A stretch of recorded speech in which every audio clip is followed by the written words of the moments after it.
the debasing of education, Right. property tax. You're going backwards. It sounds like.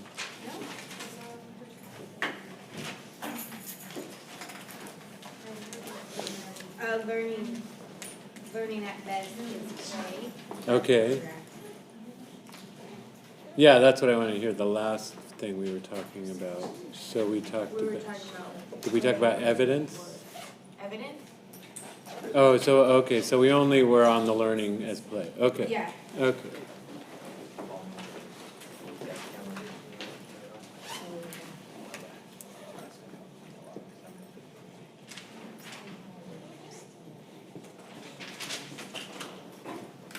Very short. Yeah. Yeah.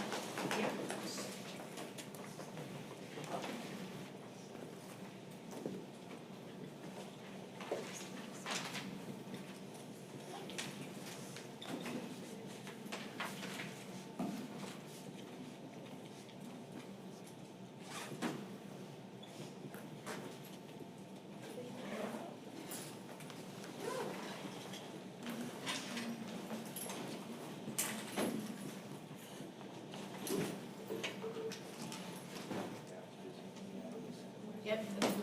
Okay. I didn't talk about evidence yet. Okay. All right. Thank you. Yeah, you're welcome.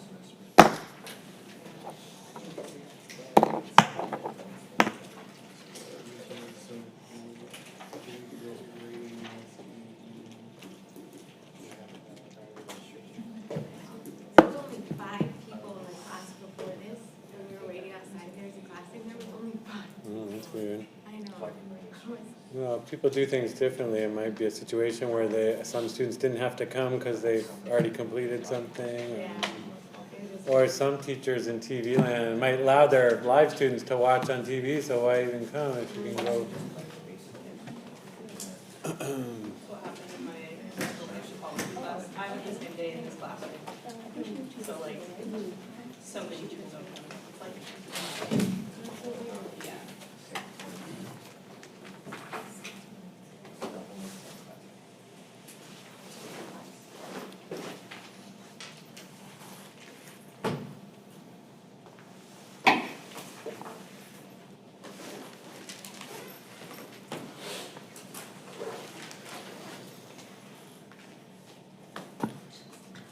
What is the second one say? The what of education? The debasing of it. Okay.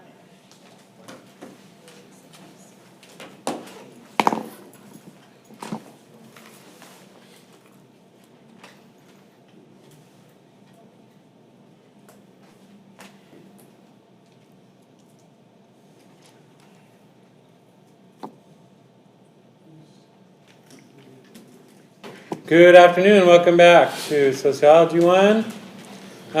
So we've been talking about families recently, and now we're talking about schools, and both those issues, by the way, come together tomorrow night at the Yuba Sutter Arts Council for an event that my Sociology 2 class helped organize, and I hope you all consider coming for extra credit from 5 to 8 at the Arts Council. It deals with families, my family, and the book, my parents' book that they're going to be talking about, but also going to be speeches by fellow students and others about challenges students are facing today, and also some other ideas about what we can do to make this whole community better. So, hope you'll come out. Yeah. So when we do go to that, do you want us to just sign in, or do you want us to? I'll have a sign-in sheet for my students, and then as long as you were there for an hour on your honor, then you'll get some extra credit. What time is it at again? 5? From 5 to 8. 5 to 8, okay.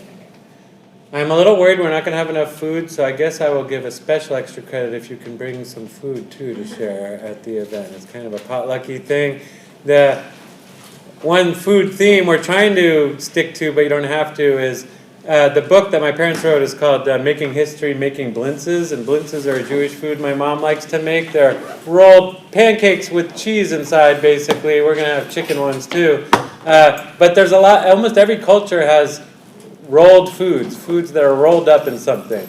So if your culture has a rolled up thing like tamales or spring rolls or samosas or some other cultural food that your family likes to roll up and eat, It also makes it easier to eat. So if you want to bring something like that, I can give you extra credit for that. Was there a question about that?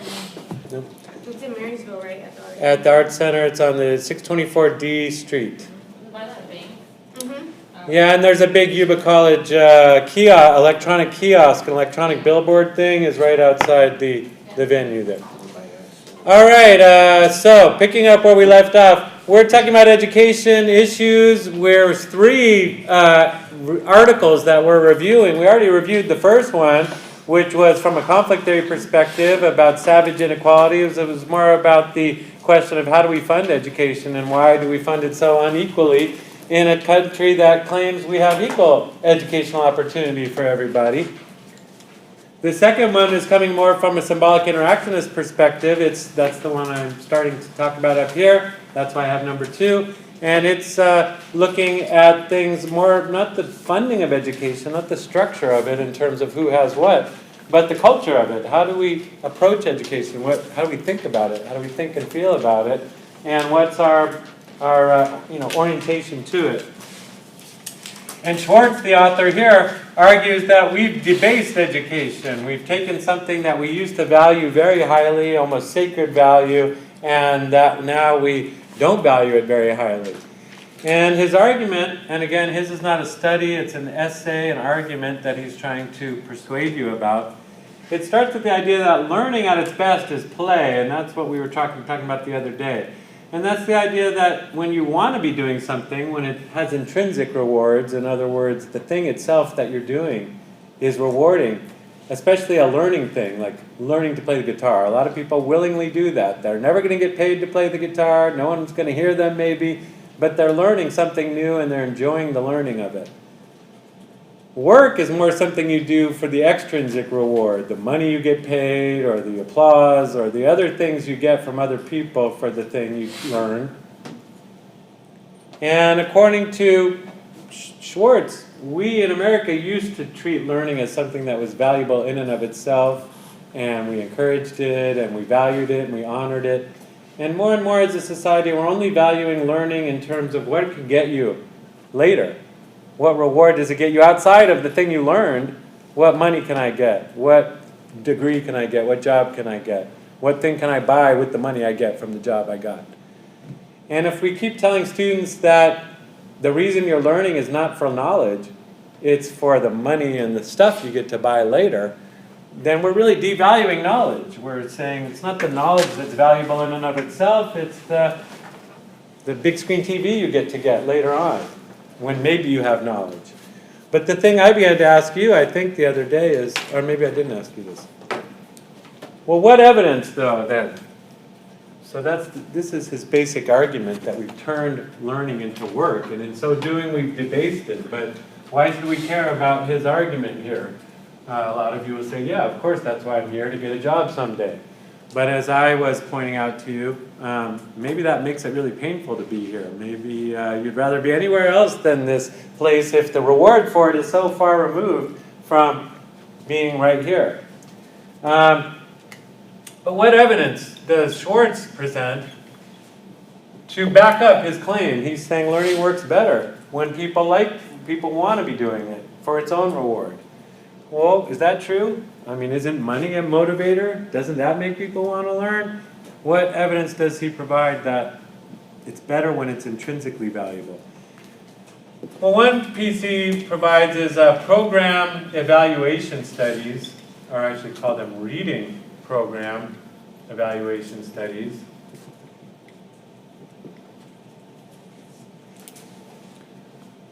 Reading programs are programs put into schools to try and get kids to want to read, to know how to read, to persist in reading after the program's over.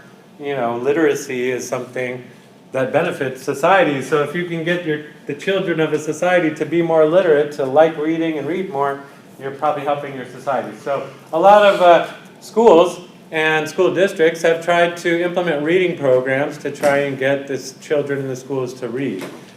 Program evaluation studies are a common technique used in social science.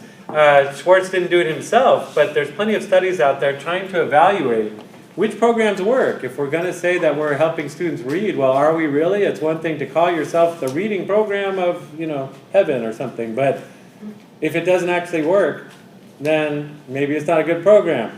So program evaluation studies are often done on all kinds of programs. There's lots of health, wellness programs to help people get better, reading programs, all kinds of programs you can do to try and change things in people's behavior, but we also have to study them to see if they work. So this particular study looked at, that he's talking about, compared a program called Bucks for Books. That was the name of the reading program. And the study compared Bucks for Books to more traditional programs, more traditional literacy programs. Well, Bucks for Books, you can probably imagine what that program involved. They tell the kids, hey, we'll give you $1 for every book you read. And so how do you think, what guides the children's choices? The children are told, here's this shelf of books for the Bucks for Books program. You can come up and choose your book. What do you think guides the choices of kids in the Bucks for Books? The book is quickest to read. So what would you be looking for? I would be looking for a fiction book. First, you're looking for thin, because I'm only seeing the spines of the book. So I'm not looking for a thick one, I'm looking for a thin one. But that's not all I'm looking for, so I'm going to open it up. And what am I looking for? A lot of pictures. What else? Big type, not small words, big words, lot less words, less writing. Okay, well that's one way to choose your book. The other students in the more traditional programs were told, pick a book you want to read. So what was guiding their choice? The content. So you're actually reading the spine of the book and saying, well, what's this one about? Oh, it's about hunting. I don't care about hunting. This one's about dressmaking. I don't care about dresses. This one's about fish of the Pacific. Oh, I love fishing. I really wish my dad would take me fishing. I want to learn about fishing in the Pacific. So you get that one. Then the program tested you later. Did you know? Did you understand what you read? Did you remember what you read? When the program was over, did these kids in that program keep reading on their own after that? And all these kinds of measures, these kids came out way better. These kids don't know what they read, don't remember what they read, and as soon as the program was over, they're like, I'm not getting paid bucks, why would I read? This one, when you ask the kids, well, what did you get out of it? Well, I read this book on fishing, and I really loved learning all about Pacific fishing, and I got my dad to take me to Fort Bragg, and we went fishing. And now we both got really interested in Atlantic fish. And my dad took me to the library, and we got a book about fish of the Atlantic, and next year we're going to Delaware to go, fishing in the Atlantic Ocean. What I'm getting at is it's a much richer experience to read because you wanted to learn something, you learned about it, you shared your knowledge with somebody else, you developed your relationship with that person, you developed each other's knowledge. These kids got a lot more out of it when they were told, read something to learn something from it, and the knowledge you get is going to be valuable to you. And it turned out to be. Whereas these kids were told, read for bucks, and when the bucks weren't there, they didn't keep doing it. And they also didn't learn anything from reading for dollars. They couldn't remember what they read. They didn't really get it. It wasn't something they were interested in. They're just flipping through it to get the dollar. So that's one piece of evidence he's offering to say when we tell students, college students, for example, the reason you're here is for the money you're going to get later. We're basically saying everything I'm saying right now doesn't matter. What matters is your stuff you get later. And so we shouldn't be surprised that people aren't really paying attention, aren't really trying to learn it, are spitting it back out on the test and then forgetting it. I mean, we'll talk later about what are the consequences of debasing education in this way, and you can begin thinking about that. But there's another piece of evidence he provides, and that was his own daughter. This, by the way, might be called impressionistic evidence. I don't want to put it down, but in the world of social science, evidence that you've just gathered on your own behavior, your own journey in life, things that you just observed and saw in life, and they were your own impressions of what happened. That's a certain kind of data. It's evidence, but it's not the best kind. In other words, if I'm another scientist and I'm looking at your work and you say everything I got was because I watched my daughter in my own car, people would say, well, that's not the best evidence, dude. That's your impressions of your own daughter's behavior, but we need something more reliable, something more objective to base your, to answer your research question. So impressionistic data is not the best kind, but it's some kind. And in this case, his own daughter, and sometimes it's the most impressing on us. I mean, things you've experienced yourself that you see, you can go, wow, that really persuaded me, more than some study I read. Well, his own daughter was in the back of the car one day, and she was making up these songs. And they were on a long trip, the family, and the husband and wife, Schwartz and his wife, kind of caught each other's eye and were really proud and impressed and smiling at these great songs their daughter was making up in the back of the car. And eventually they turned around and clapped and said, "Oh, so nice, honey. Sing another song." And she was just like, I got nothing. Nothing's coming to me. So when she was doing it for her own amusement, it's fun to make up songs and, think new things and try to put words together that rhyme and stuff. When she's doing that for herself, it was very absorbing, very interesting, very rewarding. When it became about pleasing mommy and daddy, making them happy, now I'm doing it to make you happy and you proud of me, you're a reward, and then I'm going to get some clap from you. That didn't motivate her. That wasn't enough to make her be creative. It might be enough to repeat what she already did, but not come up with something new. So in that sense, if you're just performing to please somebody else, which is what a lot of grading comes down to a lot in education, you're not really doing what you wanted to learn, what you wanted to explore about yourself. I get this a lot from students. What do you want me to write my paper about? What did you want on this paper? That's how students think. I got to do something to make the professor happy. And you'll get a grade out of that. But did you really learn something you wanted to learn? Did you develop a skill you needed to develop? Did it really reward you that you learned what you learned? So he's trying to say, let's rethink why we're learning. Is it to please a professor? Is it to please a boss? Is it to please somebody else? Or is it because you yourself have things you want to know or skills you want to get better at? Well, what about the consequences of this? Why should it matter?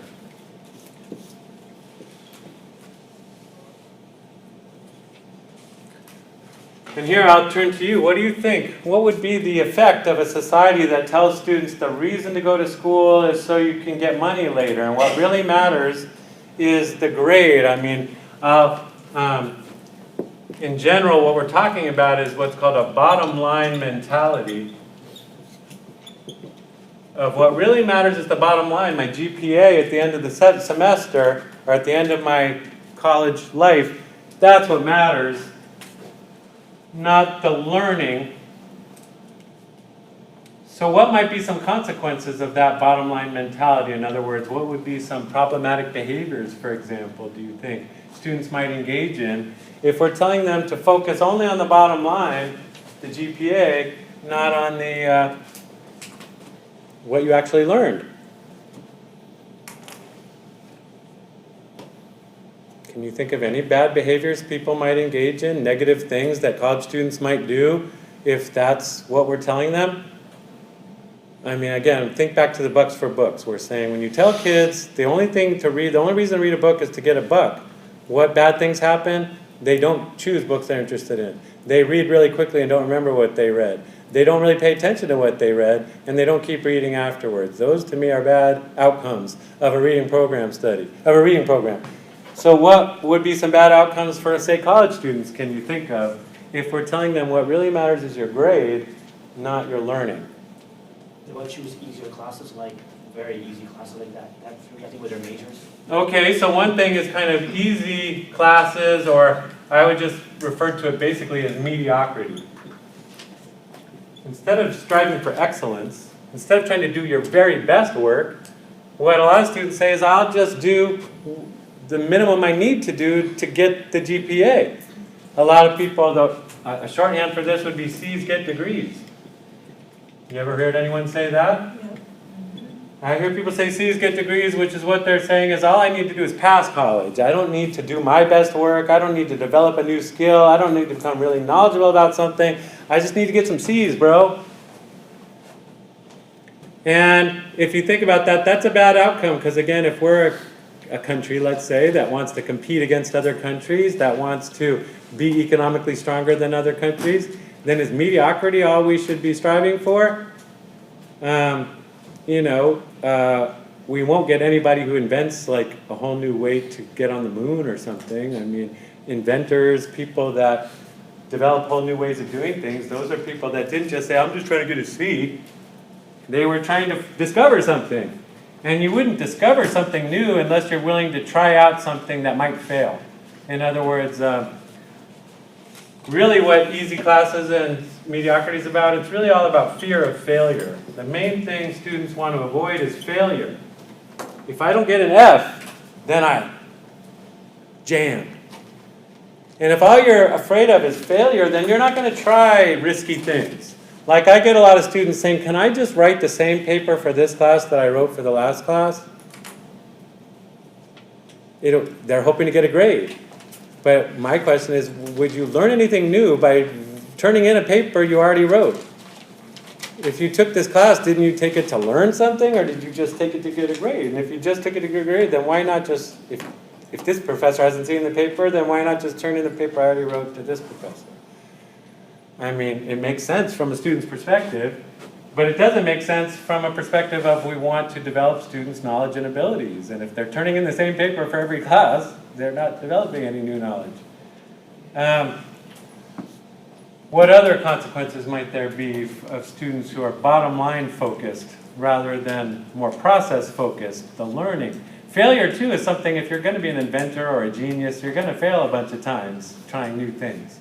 And that's how you discover new things. But if you're like, I just don't want to fail, then you'll just write about things you already know about. Oh, I already wrote a paper once in 5th grade all about Australia, so I'm going to write a paper about Australia in this class too, because I already know it. That's a safe choice. It avoids failure. But did you really have a breakthrough? Did you really come up with something brand new to you? Cheating. Cheating. So another big common problem. You hear a lot of professors complain about this. Students are cheating. Those bad students. And there's a lot of professors spending a lot of time trying to catch their students cheating. I personally don't want to waste my time on trying to catch people cheating. There's other ways you can avoid cheating, I think, besides trying to catch people after the fact. But not only that, I see it as a larger social-wide problem that we in the whole country have basically told people cheating makes sense. You'd be stupid not to cheat. If the whole point is to get a grade and get it as quickly, bottom line mentality is about getting to the bottom line as quickly and efficiently as possible. So if I can get a C by buying a paper off the internet, rather than by actually writing a paper myself, why wouldn't I do that? If I can get a C by getting the answers from somebody else on the test, and I'm not going to learn anything, why wouldn't I do that? But again, if you tell people the reason to take sociology is to learn sociology, and you didn't learn any by copying somebody else's, well then you should see yourself as a failure. I didn't learn anything. But that's not how students think, but I'm trying to say, they're thinking exactly how we're telling them to think, as long as or at least Schwartz would say this, as long as we're emphasizing the bottom line of grades and jobs later, then a student's stupid to spend time reading something if they can get the same result, a C, by not reading it. Why read anything the professor assigns? Why write anything really original? Why do anything that actually is learning if that's not what's being asked for? What's being asked for is a grade. Are there other examples of bad behavior? Like dropout rates increasing. So people getting bored and dropping out. Boredom, dropping out. People often say, my classes are boring, I don't like school. Learning, by the way, learning at its best, I would say human beings love learning. You want to see learning as play? Look at a 2-year-old, a 3-year-old, a 1-year-old. Babies are born to learn. That is what they're doing. When you say, why is that baby misbehaving? He's not misbehaving, he's trying to learn something. They're picking up stuff. What did that do? They're throwing things on the ground. What did that do? They're pulling your hair. What did that do? They're going outside when you're not looking. What's out there? They're doing all these things because they want new information. And the worst thing you can do with a baby is sit it in a chair it can't move from. I'm not learning anything new here. Ah, give me some new information. And we human beings, that's what we want. We want it. What's over that hill? What's over that fence? What's under this rock? We love learning. We're built for it. But then you take a kid to school, and they come back from school, I hate school. Because they weren't learning. It was work. It was performance. It was trying to please other people. It was trying to show that you're better than the next guy. It was competitive. It was, not about the intrinsic rewards of learning new stuff. It was about proving to somebody else that you deserve something. And a lot of people get burned out by that and get discouraged by it. And if I didn't learn as quick as somebody else, I must not be as good as them, and things like that. But we humans really are great at learning, and if we could help people, develop their natural abilities to take in new information and absorb it and think about it, that would probably be better than telling people, we're going to penalize you if you don't get an A. Anyway, so that's some of the... Are there other consequences you can think of? Yeah. Yeah? Well, you could get out to the field that you got your degree in and not be happy or not know how to do your job correctly because you didn't retain any of the information you were supposed to learn. Yeah, I would say incompetence in the workforce. We get a lot of business people telling college people, telling college professionals, what are you doing at Yuba College? Because the people come to our workplaces and they don't know how to do anything. But you gave them A's, they got all A's, and they don't know how to do anything. And that's because they cheated the whole time. Or we didn't really emphasize the learning, we emphasized, or they studied it and they forgot it. Or, I'll tell you this, the story I like to tell at this point in the class is, when I used to teach at UC Santa Cruz, I was a grad student there. UC Santa Cruz, back then, didn't have grades. You would go to UC Santa Cruz and you didn't get a letter grade for any of your classes. You got a little sheet of paper that had a whole paragraph or several paragraphs about what did you do in that class? What did you learn in that class? What were you good at? What did you need help with? Did I already talk about this in this class? Yeah. And so now they talk about, and so then grades turned out not to now they have grades there. And grades throughout the business community, they're starting to say grades aren't telling us what students can do or not. And they want us now to tell them about learning outcomes and things like that. But it's just ironic to me that the business community has always been about the bottom line. And they thought it would be better if higher education thought in terms of the bottom line. But learning's a different thing than business. Making products to sell in the marketplace is a different thing than learning new information. For example, if you go to Macy's to buy a shirt, they'll say, well, if you have $10 and the shirt costs $10, then we give you the shirt. Here in the college environment, we make you pay $10 or whatever to come here, but that's not the end of the transaction. You don't get your degree just because you paid your $10. You have to learn. And learning takes effort on your part. So again, if Macy's said, we'll give you that shirt if you drop and give us 10 push-ups too. You'd be like, what? I'm not coming to this store anymore. But here in the college environment, we say, yes, you paid your money, and now we need you to read this, write this, learn. And anyway, so learning is a different thing, but if we treat it like a bottom line mentality, then more and more it's just like a cash transaction. I paid my money, now give me my degree.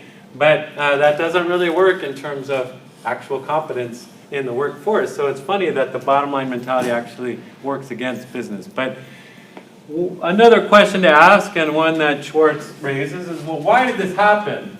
If we used to value knowledge, and now we don't, and it's bad for us, then how did this occur? In other words, what are the causes? What was the historical sequence of events? And the basic story is that we have a more market-driven society. This is a theme that we brought up in this class a few different times. But we've talked about the idea that we've come to value things more in terms of just how much money they can make in the marketplace. Whether if you can buy it and people will pay a lot of money for it, then we'll value it. If people won't pay a lot of money for it, then we don't value it. But there was a time in our culture, in our history, when we used to think of some things as too valuable to buy and sell. That if you start buying and selling something, you actually devalue it. Can you think of any things that might be too valuable to buy and sell, that if somebody was willing to buy and sell it, that they would actually be debasing that thing? They'd actually be taking away the sacred value of something by buying and selling it? Something with like personal value, Like what? like your grandma's like ring or something that was given. So a lot of people think personal items that have very special meaning to me, they're so valuable in terms of their special meaning that I would never sell it. Okay.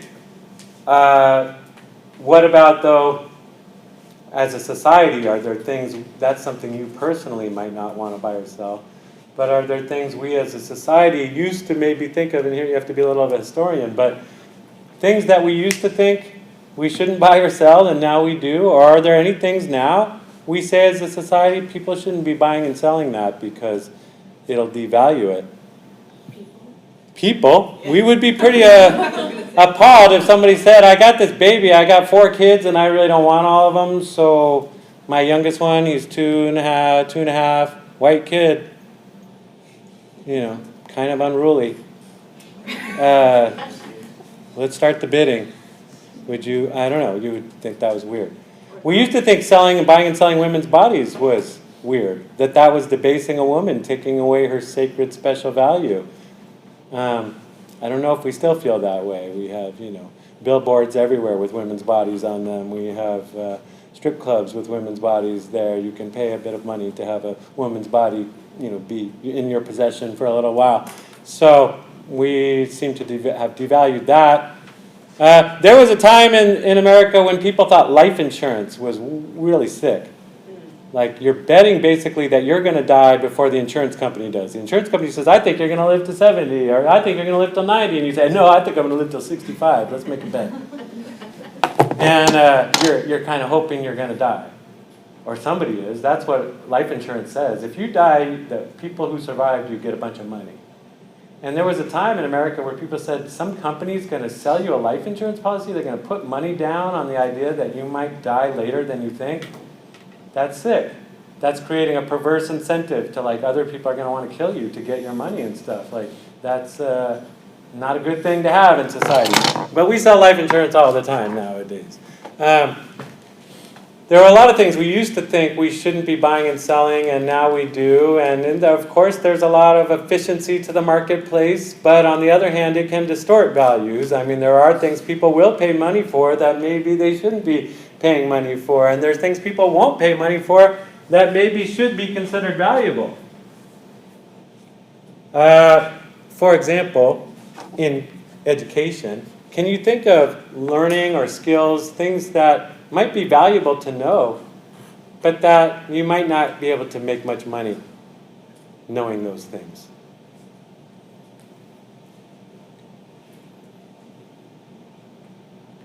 Are there any things you would teach your kid, make your kid learn, even though your kid is never going to make any money by knowing that? Manners? Yeah. Well, I think that matters for money. If your kid's totally bad-mannered, he's not going to stay on many jobs very long. I guess exercise?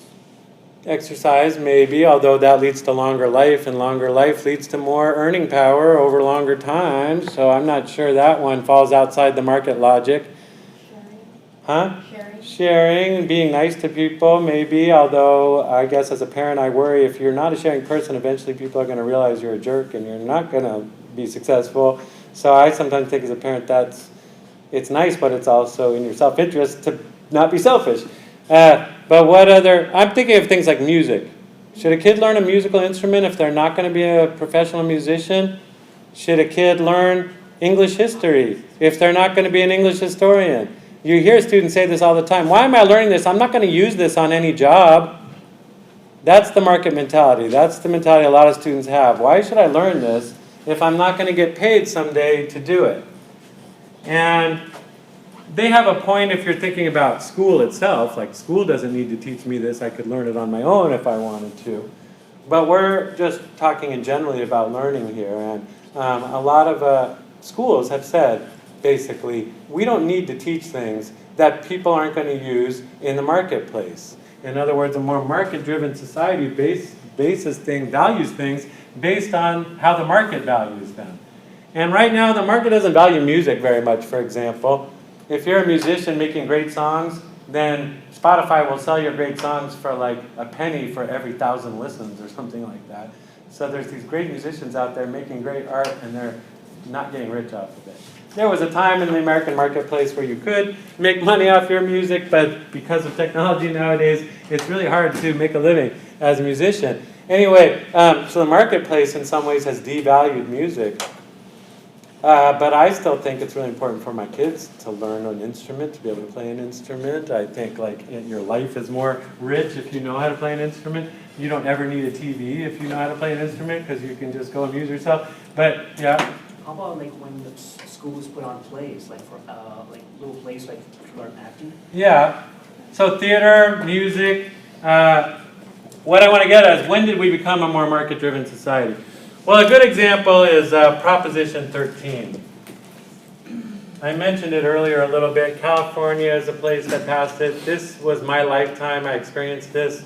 In California, it passed around 1978 or 79. It was known as the property tax revolt.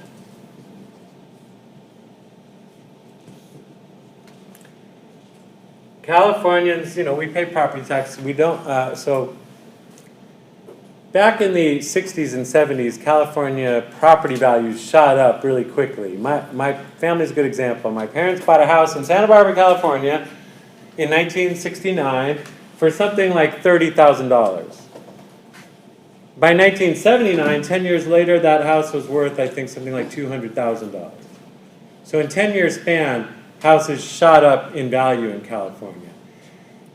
Property taxes are based on the value of your home. So a lot of people who bought their home found themselves having to pay very high property tax bills that they said they couldn't afford, especially older people. If you were on what's called a fixed income, if you're retired and you're sitting in a house that you own and your tax bill is $200, every 6 months, in 1968, and then in 79 suddenly they're wanting like $1,000 from you every 6 months. You're like, I have this huge new expense, and my income didn't go up. I'm on a fixed income because I'm retired, but my cost went up. So a lot of seniors, a lot of older people started to rebel against the property taxes and say, we can't afford this, this isn't right. There was a bit of a racial element to it, because a lot of these homeowners in California at the time were white people. A lot of the kids in schools, starting to fill the schools in the late 70s, were non-white people. And so part of this tax revolt was sort of saying, well, my kids aren't in school anymore, so why should I have to pay so much property tax to pay for schools that my kids aren't even in anymore? And so there was a bit of a kind of racial element to this tax revolt. And Californians passed it. They said, we're going to, and so Prop 13 vastly lowered the property tax rates for lots of Californians. They capped them and basically said they can't keep going up as quickly as they did before.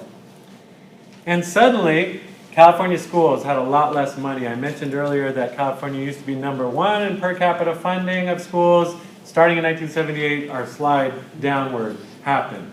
And I was in school at the time. I was in elementary school, and I was in 3rd grade, and they said, if Proposition passes next year, we're not going to be able to keep all the schools open in our district. We had 3 elementary schools in our district, and they said, it's not going to be possible to keep them all open. Our funding is going to go way down, so we're going to close one of them. And I was all worried they were going to close mine, but they closed the other one. And to this day, some of my best friends are kids that came over to our school from that school. So Prop 13 helped me in that way. It gave me some of my lifelong friends. But on the other hand, my brother was starting to be in junior high already. Junior high in those days was 7th, 8th, and 9th. Nowadays they call it middle school, and it's just 7th and 8th. But it used to be junior high, and it was 7th, 8th, and 9th. My brother's junior high that he went to had all kinds of stuff besides just school. It had jewelry classes, it had football teams, it had lots of theater, it had lots of art. There were a lot of reasons to go to school besides just learning math and science and reading. These other things that make learning playful, things that you want to learn just to learn. I want to be in a play, I want to be on a football team, I want to make jewelry. Things that made you want to go to school. And I remember my brother going to junior high and saying, "Oh, it's so great, I love everything we're learning here, you get all this freedom, all these electives I get to take," he was talking about. Then when I got to junior high, because of Prop 13, they sliced the 9th grades off, sent those to the high schools. That was a cost-saving thing. They got rid of almost everything that wasn't just basic skills. So it started to say, we're just got to only have the money to focus on reading, writing, arithmetic, basic skills, not art, sports, theater, music, those kinds of things. So you're taking away, or it seemed to me they were taking away all the richer things that make school fun, that make you want to be there. And yeah, we got to learn stuff that's a little more boring, but this other stuff makes it all worth it. And so it was partly the funding, loss of funding, that made schools have to say, well, we can only focus on the things that are market skills, skills that people will need later on in the workforce. And we've got to slash these other kinds of things. It was also, the time of the 80s when we started to say the free market is what it's all about, and that was the same time that we let our companies go to other countries, and we started to just become more of a hyper-capitalist kind of society of every man for himself, everybody try to get rich. And so why should schools be, taking people's tax money? Let's cut people's taxes so they can keep it for themselves. And all of that, according to Schwartz, has led to this current reality where schools do mainly focus on the bottom line, on emphasizing grades, and emphasizing marketable skills. But what's the downside of that? Well, the downside is we've basically debased knowledge. We've said the only reason to learn is to make money. We've valued money and said money's great. Students should be focused on money. Anything that doesn't get you money, don't worry about it. And that means maybe that we have an American culture that's not as rich as it used to be. It's got a lot of money involved in it, and there's some rich people money-wise. But in terms of music and art and theater and all the unique things that make people different from each other, another thing I've seen in America is the more that we become a market society, the more America's become homogenized. You used to be able to drive across America and see lots of different cultures, different traditions, different kinds of music, different kinds of art, different kinds of lifestyles. Nowadays, if you drive across America, it's all pretty much the same because it's dominated by a corporate culture that makes sure everything is the same in every place. Anyway, are there solutions to this situation?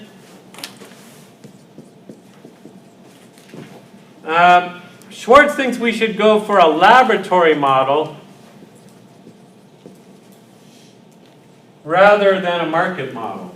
So the way we think of education now is we basically use a market model. We tell people to invest in themselves, invest in your labor market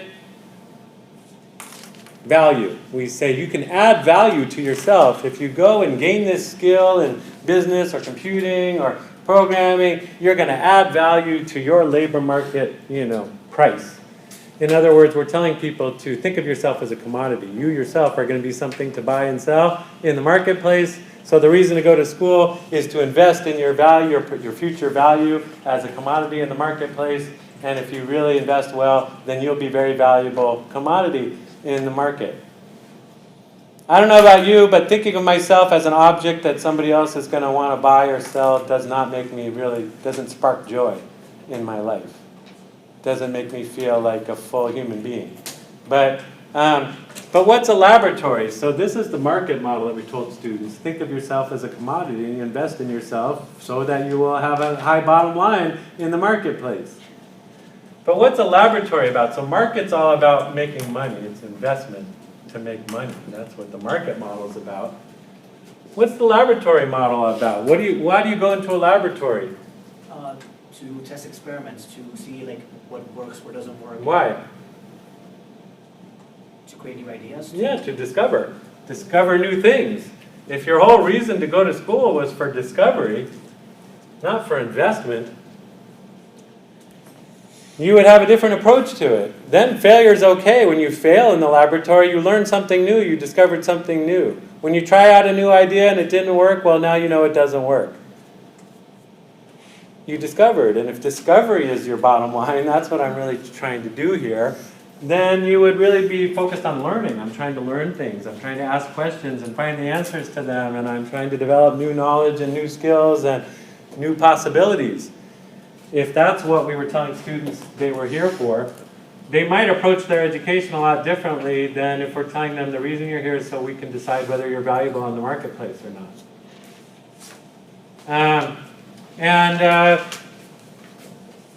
So Schwartz tried it. He tried his own experiment. He said, I'm going to tell you on the first day of class, he's a college professor, he said on the first day of class, you know what, in this class, everyone basically, I'm not going to give any of you anything lower than a B.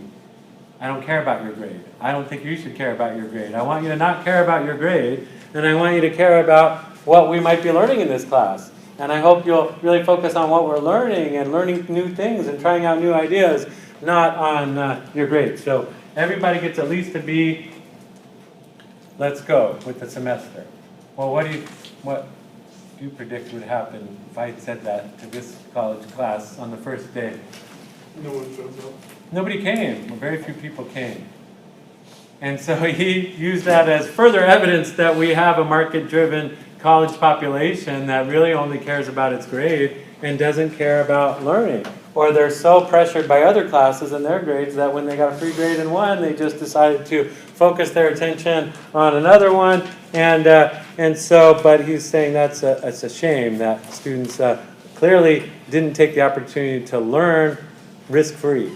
They took the opportunity to just take an easy A and B and go somewhere else. And so he kind of leaves it there and says, well, that would be, I think, still the way to get students to care more about learning would be to think of school more like a laboratory than like a marketplace. But right now, people are so heavily invested in the market model that they're not really ready to start thinking of learning as something that in and of itself is rewarding and valuable and fun. So anyway, that's, and it's certainly something I see. I mean, I actually see it more, and this is getting into the next article we're going to talk about. But in some ways, the high schools have become even more bottom line focused than they used to be. And so I'm seeing college students nowadays coming in even less willing to raise their hand, try out new ideas. I can't get almost any of my college students to speak publicly. Every time I say, okay, now we're going to, everyone has to give a speech, they're like, I can't give speeches. When I was in college, you had to give a speech. Of course you get up and talk in front of class. It's expected. That's what a college-educated person is somebody who's articulate enough and knowledgeable enough and confident enough that they can get up and speak in front of people. But now almost all my students are like, no. I think that's partly the cell phones are doing that to people, making them afraid of each other. But I also think they focus so much on testing in high school that people just want to be tested. They don't want to actually have to stand on their own 2 feet and share their own knowledge with each other. Have you ever read Reclaiming Conversation by Sherry Turkle? She's an MIT professor, and she actually says the same thing, where basically people now cannot have normal conversations because of the introduction of technology. Yeah, I mean, I think that has a big impact. But and then ironically, schools are helping contribute to that. All this thing of giving like iPads to every student and stuff like that. I don't know if it's that healthy, but what's the third piece? So next one's going to come from more of a functionalist standpoint. This one is called What No School Can Do.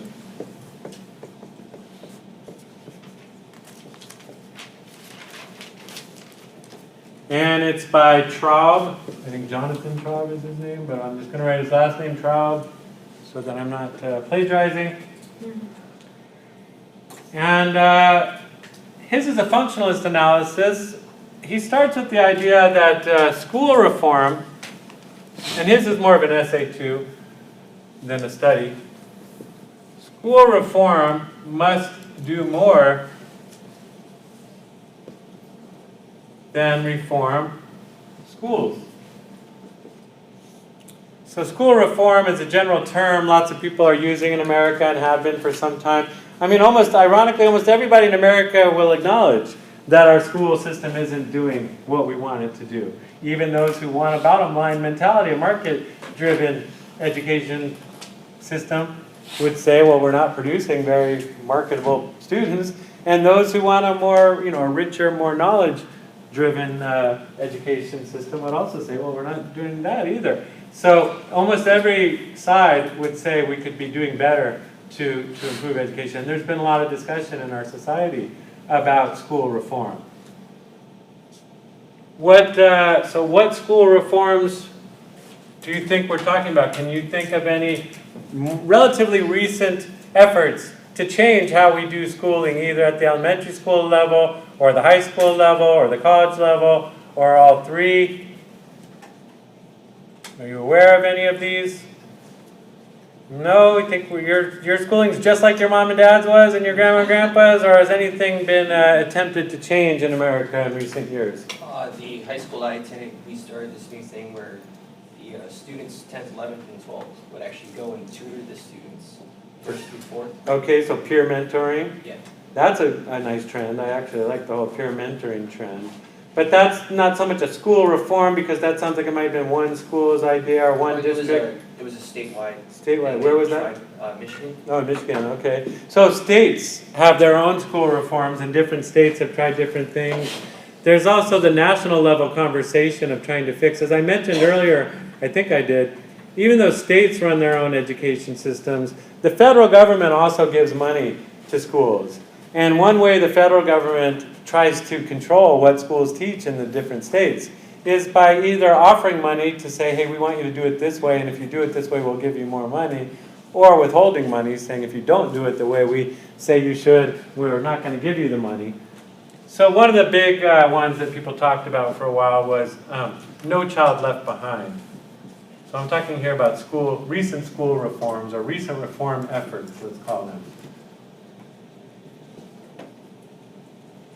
No Child Left Behind was the name of a program from the second George Bush, George W. Bush.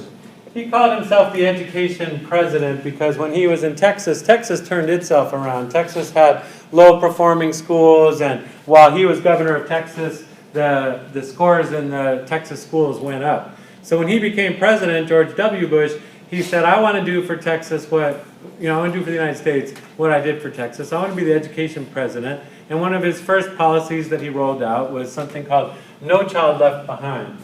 What's it all about? Well, it's basically about standardized testing.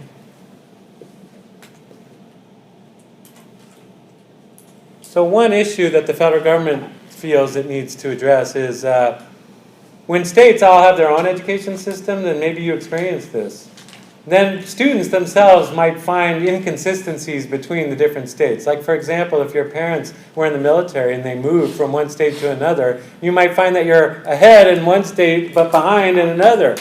And that's harmful for students. So one thing the federal government wanted to do was, let's try to make sure all the school districts around the country are roughly teaching the same things at roughly the same time. And one way we can do that is create one big test that all the students have to take, and we can say your school needs to be preparing students to pass this test, to do well on this test. And if all the schools in the country are trying to do that, then we'll have a more standardized set of things people are learning. At the same time, testing was important because the idea was we want to see how schools are doing. We want a way to measure whether schools are actually achieving the goals that they say they have, that we're setting for them. And then we can use the test scores as a way to decide on funding. So what No Child Left Behind first said is, here's these targets. We expect such percentage of your school, or of your district, or your state, to pass this test at a certain level. If your school, or your district, or your state misses that target, if it's below, then we're going to give you a little more money at first. Or I think the first thing they said was, we're going to take away money. So you better try to get your students up to speed, or the federal government's not going to be giving you as much money as we gave you. Well, No Child Left Behind didn't work out very well. Most states and most schools in the country didn't meet the standard that was set. And so a lot of them got their money taken away.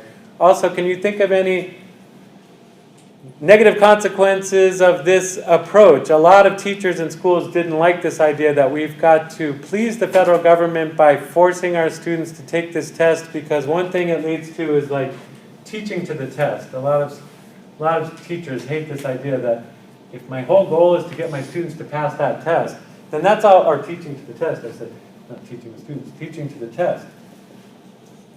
Where we just focus everything we're doing in the classroom on making sure you can do well on that test. But I mean, that's really narrowing down what you're learning. That's really a very narrow bottom line, is if you can do better on this test, then you learned everything you need to know. No, there's probably a lot more things out there you need to learn than just what was on that one particular test. They still do that. But teachers sometimes teach to the test, and a lot of teachers say, I'd rather not be doing that. Also, schools themselves were cheating. If there's so much pressure on the school to meet the bottom line and we're going to lose all this money if we don't, that's creating a perverse incentive to the teachers and the administrators to take the test the students did and go correct them, or there was other things they were doing that was cheating. So it didn't really work as a policy, and finally everybody was acknowledging that. When Obama came in, they tried to change it a little bit, and he called his education program Race to the Top, which is, a play on the race to the bottom idea we talked about earlier. But the idea was, if we can give incentives to schools, instead of saying, we'll take away your money if you don't reach the targets, we're going to say it differently. We're going to say, we're going to give you more money if you do reach these targets. It was very similar, but it just sort of changed when the funding was given or taken away. But it was still the basic idea of standardized testing, standardized curriculum. Part of this whole approach to standardize things also helped create what's called the Common Core. So now schools around the country are all expected to sort of teach this common set of things in a common way that they're doing it. A lot of parents don't like Common Core because the way they're teaching things now are not how we were taught them. So kids bring home homework and you're like, this isn't how you do long division. This isn't how I was taught long division. And you start arguing with your kid. And I've had huge fights with my kids over their homework. Anyway,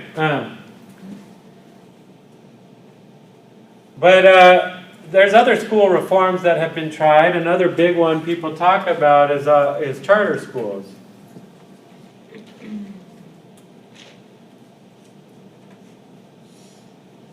The general set of reforms this is part of, I would call the school choice movement. In some ways, this is even more of a market-driven mentality than what we were talking about before. Some people think we haven't gone far enough in market logic. In other words, for example, a lot of parents find you just can only send your kid to the school in your district that your house is near, so you really have no choice over what school your kid goes to. And if the school is failing, if it's a terrible school with terrible teachers that doesn't meet the test scores, then it seems really unfair that your kid has to go to some failing school. And as you know from the school funding issue we talked about earlier, a lot of those failing schools are in the poorer, non-white parts of town, and so it became a social justice issue. I don't know if you saw the movie that came out a few years back, Waiting for Superman, that talked all about the charter school movement, but it talked about, poor black people in LA saying, I really want to go to a great school, not a crappy school, so how can I get access to a great school? Well, charter school movement says, let's make it easier to create new schools.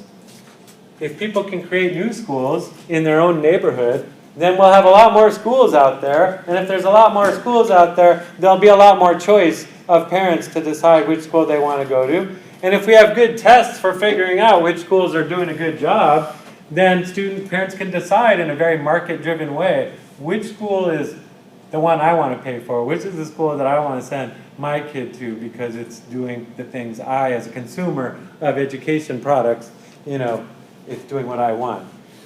A lot of teachers and educators said that's the wrong way to go. If you give too much choice, you might create situations where Disneyland could create charter schools and say, come to my charter school and you'll learn all about Mickey Mouse and Donald Duck and it'll be really fun and kids would love it and parents might love it, but is that really learning? If we have a whole generation of people being taught school based on Mickey Mouse, is that the America we want? Anyway, so people had concerns about a more market-driven approach. You might end up with worse outcomes. There's still a debate going on. Are charter schools good or not? My kids actually go to a charter school, and I like it. One reason I like it is it demands a lot more parental involvement than most typical schools do. And so the parents are actually involved in running the school and teaching the school. And so I kind of like that model. But anyway, another possibility was something called school vouchers. That's also part of the school choice movement. That's, and by the way, our current education secretary, DeVos, likes this idea. DeVos never went to any public school. She's gone to private school her whole life. She's a very wealthy person. All her family always went to private school, and her view is that private schools are better than the public school system. And so to her, we should be giving poor children the chance to go to expensive private schools. The voucher idea is that $5,000 that the state of California gives to each school for each student, the voucher movement says instead of giving that $5,000 to the school, give a certificate that's worth $5,000 to a parent. Then the parent can take that certificate and go pay for private school with their $5,000 voucher. But the criticisms of that idea are, one, there aren't any private schools that only cost $5,000 a year. So it's not really going to get a whole bunch of poor people into private school if they have $5,000 to spend. And there aren't enough private schools in the country to absorb all those students that might want to go there. And if you're just taking money away from the public schools and giving it to private schools, you're not helping improve our public school system, you're destroying it. In a lot of cases, those private schools are religious too. So there's a whole debate about should the federal government or state government been taking taxpayers' money and giving it to a religious school? That runs into church-state separation issues in this country. So, but clearly a lot of parents want more choice over their education, more control over what their kids are learning and how they're learning it, and the federal government wants more standardization of how the schools are going, and everybody admits that students themselves could be learning more and doing better than they're doing on these tests. But back to Traub. What does he mean? That school reform must do more than reform schools. So he's trying to say all these efforts that focus just on school reform, on changing the testing, changing the type of school people go to, changing, who runs the school, those are all just focused on the school. So what do you mean by school reform must do more than reform schools? Well, he's using a very functionalist idea here, which is the idea of interconnectivity. Social institutions are interconnected.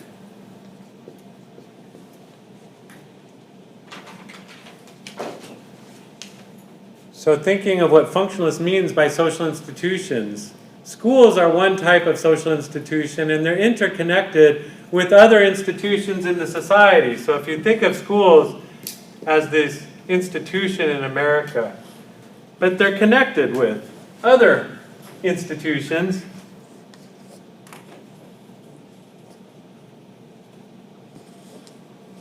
then based on this idea, if you only focus all your attention on fixing schools and you don't fix these other institutions, then you might not get much better outcomes out of the school because you haven't dealt with these other institutions.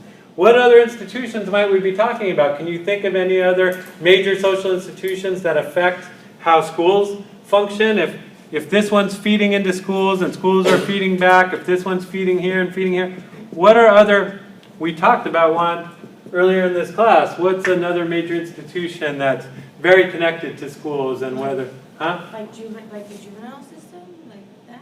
Maybe, Corrections? criminal justice system possibly, but there's an even one that's even more intimately connected with the schools that we just finished focusing on. Money, that's not so much an institution, but the economy is something. I could put the economy up here. Family? Family, so the family is like the main institution that's connected to schools. Many educators will tell you, we can't do our job as schools if the family doesn't do its job. What kinds of things are families supposed to do? That's what conservatives, by the way, when they talk about why we shouldn't be pouring more money into schools, is they'll say it's not going to fix anything because if we don't help families function better, then the schools aren't going to function better. And liberals will point out, well, but we can't really force families to function better, but we can help the schools. But what kinds of things can you think of do families need to do better, maybe, so that the school can do its job better? And by the way, we can think through what are some of the institutions here. So the economy is one too. If the economy is not providing jobs, for example, then telling kids you got to go to school to get a job, they'll go, why? There's no jobs for me to get. And that's another reason a lot of kids stop going to school or don't see the real connection to why it helps them. Neighborhoods are another. If your neighborhood's filled with crime and other problems, that makes it hard for kids to care about school. If they're focused on not getting shot on the way to school, it's a little hard to care about what's happening in school. The media is one that affects schools. If the media is always showing teachers as idiots and schools as dysfunctional, it's always showing kids as being cool when they hate school, then you're creating an environment where kids think it's cool to not like school and ditch school and all those things. But back to the family. The family is one of the main ones that many people say we've got to somehow think of how families and schools, either help or don't help each other. What do families need to be doing? We have some educators in here that work with small children. What kinds of things do families do that help children succeed in school? They just pay attention to their kids more. They know if they have homework or don't, if they Right. have projects due or not. Well, what about before your kid ever goes to school? Are you aware of early childhood education? We're learning more and more about that. The first 5 years of life, if you didn't learn certain things in the first 5, you might never really develop them. ABCs. Yeah, so literacy is a big, huge thing. So like reading to your kids. It's very clear in all the data, all the research, people who read to their kids are much better off in school. Kids that their family has no books in the house, their parents don't read to them, they just give them an iPad to play with or a TV to look at. Those kids have trouble learning how to read, how to sit still and listen, and all these other things that are skills you need in school. If families aren't doing it, then you could say, well, the school can't really optimally do its job either. Also, nutrition. This is a big one people don't think about, but if you give your kids a bunch of sugary sweets in the morning, Pop-Tarts and Sunny Delight, they'll have a lot of energy for the first period, or for the morning, then they'll crash, and they'll become really hard to deal with, and they'll become hard to pay attention. It'll be hard for them. And it turns out giving your kids whole grains, like whole foods, like whole wheat bread, with some peanut butter on it, would be a lot better than a Pop-Tart that's all sugar. Giving them actual orange juice to digest, not sugar water like Sunny Delight. Those things take longer to digest. The energy they release takes longer to be released in your body. You don't get as hungry as quick. There's all these things that help you sustain a full stomach, a working brain as your day goes through. But kids that burn out on sugar, they can't keep learning the whole day. And so better eating habits at home are another one. Are not eating at all. I saw on the news over spring break, like in Sacramento, that schools were still giving out lunches and breakfast to So food insecurity is a huge trouble. because One of the they're things not getting fed if they're not in school. there's a lot of college students not getting enough food. We have a food pantry here a lot of students were using. One of the things we're going to be talking about in our event tomorrow is how food insecurity actually is when our students drop out, we often go, what's wrong with professors? Why are students dropping out of your class? Well, how often do we look at hunger, homelessness, other things out in the community that are preventing people from succeeding? I'm wondering, this may be a little insensitive, but if you can't feed your child, do you really have the right to take care of your child to begin with? If you can't feed your child and you gotta rely on the school, it's that means that you can't feed your kid at all at your home. Then why should you have the right to take care of your kid at home to begin with? So you're saying if somebody loses their job and is low on income, we should take their kids away? I'm not saying they're low on income, but if you can't feed your kid, I know tons of parents that would rather starve themselves and not feed their kids first.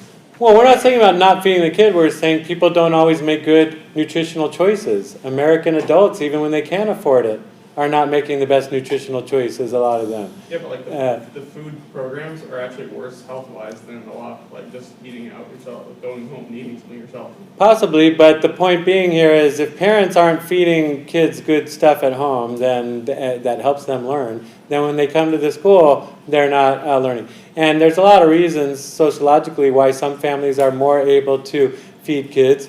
It's a long story we could talk about, but yeah, a good question we could ask as a society is, why are the healthiest things the most expensive ones? One reason people buy Sunny Delight rather than orange juice is it's much cheaper. It's got a lot of vitamin C, so if you're a parent caring about feeding your kid, you're like, oh, it's got vitamin C, okay, I'm helping my kid. But it's also got a lot of sugar. Why is sugar cheaper? Sugar should be expensive. It's not that easy to grow. Our federal government subsidizes sugar. So sugar is much cheaper than it should be. So food companies know that if you put a lot of sugar into the food, you can make a lot of profit. So, and then we have things like food deserts. If you ask, why do the children around Linda have a tendency to not eat so well? And you go, well, where's the nearest grocery store that actually has fresh fruit and vegetables and whole grains? It's a food desert, meaning food deserts are, if you have to go more than like 3 miles, I think it is, 2.5 miles, to find fresh fruits and vegetables, then you're basically living in a food desert. And around here, what you have are convenience stores, fast food. So even if you're the most caring parent in the world, your food options aren't necessarily available. And the food is expensive because of policies we have as a federal government of the kinds of agriculture that we encourage and the kinds of agriculture we don't encourage. And so anyway, yeah, we could be doing more as a society to make sure that healthy food was cheaper than junk food, and that it was more available than junk food, and that people were educated on all the ways that you can make healthy food that your kids will actually love. Like another thing is, if kids keep getting McDonald's, then that's what they think food's supposed to taste like. But once you start giving your kids some, I don't know, roasted cauliflower, and they develop a love for it, they're like, where can I get some more roasted cauliflower, Mom? Try it, it's good stuff. Anyway, and so anyway, yeah, there's a lot of reasons why parents can't. But the schools then say, well, we can't learn and have our students learning if the parents aren't making better choices about what people are eating. Another big reason, healthcare in general. Another reason a lot of people miss school is because they're sick. And a lot of people are sick because they didn't prevent illness. If you went and got a flu shot, you might not get a flu for a week and miss school for a week. But how many low-income families have easy access to flu shots, for example? Or any kind of health care. For a lot of urban families, if your kid is sick and you don't have health insurance, what do? You go to the emergency room. But the emergency room in a big city is like an all-day affair. So if you're a young mother with 3 kids and one of your kids is sick, a lot of mothers, what they do is take all their kids out of school, take all the kids down to the emergency room, wait 8 hours in the emergency room till they see somebody, then they get their antibiotic, then they go home, and now they can have all their kids go to school again. But again, if families had better access to health care and kids were staying healthier longer and not getting sick and you didn't have to go to the emergency room, kids would be going to school more and not missing so much school. So there's all these ways in which families and schools are interconnected, and it doesn't matter how much testing the school does, how many reading programs it has, if the kids are malnourished, can't eat, never get read to, are sick all the time, then they're not going to be learning. And so Traub says, so what can be done then? How would you address this? And there was a program done in New Jersey.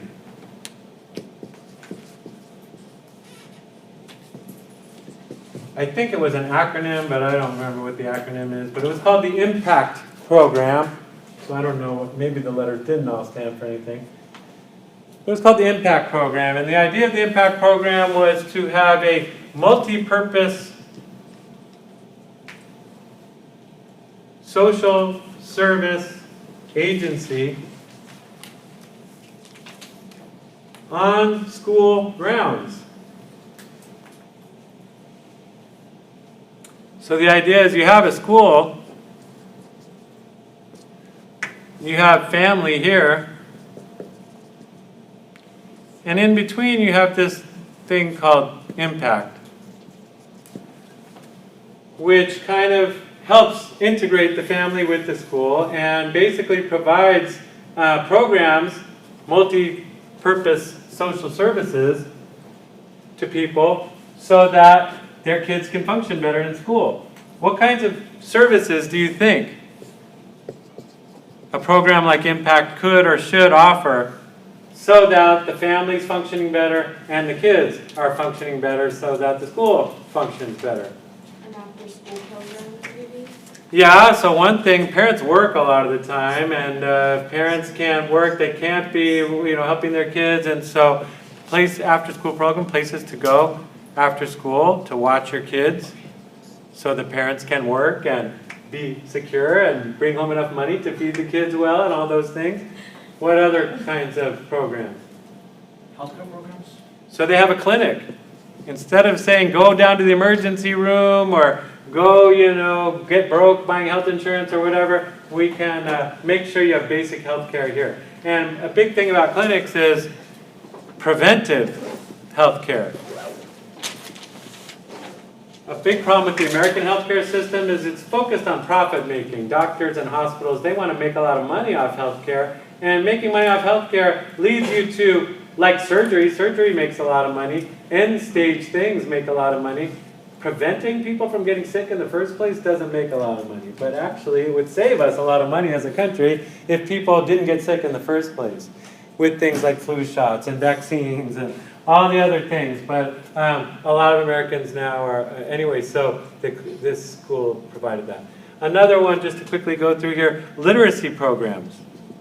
Not for the kids, but for the parents. Why don't parents read to their kids? Well, sometimes they're immigrants that speak Spanish or some other language and they didn't have time to learn English or the money to learn English. They would love to read to their kids, or they expect the school to be teaching their kids literacy, but the school can't do it alone. So if you give free English classes to people, parents, they end up wanting to take them and learning and being able to read to their kids and learning along with their kids. You can even have basic numeracy. And a lot of problems people have is teaching math to their kids, and a lot of people are really anxious about that. But helping students, helping parents learn numeracy and literacy and sharing that with their kids is a good thing. They even have childcare, not just after school for the student, but childcare for smaller children. Sometimes that's really helpful to a family. If I can drop my 5- and 6-year-old out to school and I can drop my 3-year-old there, and they're all going to be safe, and it's all free, and I can go to work carefree, that's pretty nice. But the way childcare works now, it's basically $1,000 a month to put your kid in childcare. And if you're making minimum wage, that's like all your money. So this was like the actual program that New Jersey had, or is it still a thing? So I don't know where Jersey's at with this, but he's describing this in his article and say Impact had this. It had all these programs. As I'm about to suggest to you, and we might have to wait till next week, California now does have something like this. California has something called Family Resource Centers. Every county should have at least one and maybe several family resource centers, and they're funded. They were originally funded by Prop 10. Prop 10 was the tobacco tax. We said in California a few years